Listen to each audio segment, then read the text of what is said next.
So the problem is what mass of methane, and methane is CH4, do we need to produce 10 grams of carbon tetrachloride or CCl4? So this is what we want.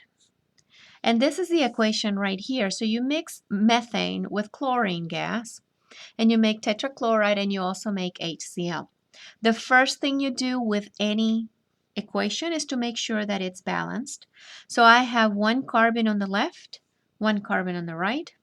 I have 4 hydrogens on the left, but only one on the right, so I'm going to have to fix that.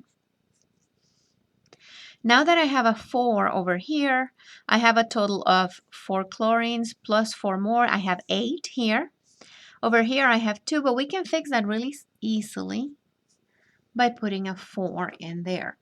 Now, it may or may not be important for the calculation, but always have the balanced equation because you never know what you're going to need. The other thing that we're going to do really quick is that we're going to calculate the molecular weight of methane and the molecular weight of carbon tetrachloride. So let's just do carbon tetrachloride over here. Carbon, it has one carbon, is 12, and it has 4 chlorines, so each one is 35.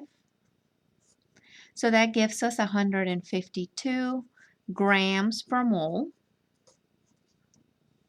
The molecular weight of methane, CH4, I have a carbon, and in this one I also have 4, but this one is hydrogens, and hydrogens is 1. So that gives us 16 grams per mole.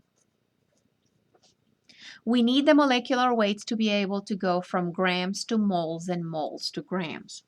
All right, so we're ready to do the calculation. Let's start with the 10 grams of carbon tetrachloride that they give us.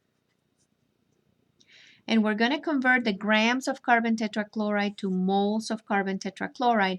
So I have to divide by the molecular weight. So it's 152 grams of carbon tetrachloride.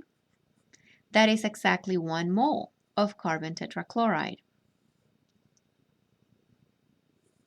Using the equation, we see that for every mole of methane, I make 1 mole of carbon tetrachloride. So it's a 1-to-1 reaction. I'm still going to make sure that I put everything correctly. So for every mole of carbon tetrachloride, I will use up 1 mole of methane. Now I have moles of methane, and I need to multiply by the molecular weight. So 16 grams of methane is 1 mole of methane.